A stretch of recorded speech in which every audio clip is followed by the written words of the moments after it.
Hi all, today we'll learn Varnamala.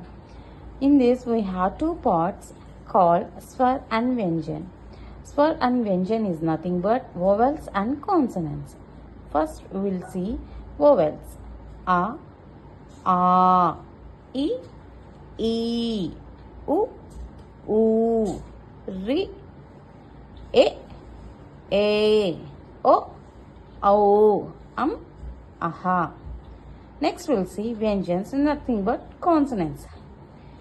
Ka, Kha, Ga, Gha, Nya, Cha, Cha, Ja, Ja, Nya, Ta, Tha, Da, Dha, Na, Tha, Tha, Da, Dha, Na, Pa, Fa, Ba, Bha, Ma, Ya, Ra, La, Va, Sha, Sha, Sa, Ha, Ksha, Tra, Gna, Shra. That's all. Learn. Bye.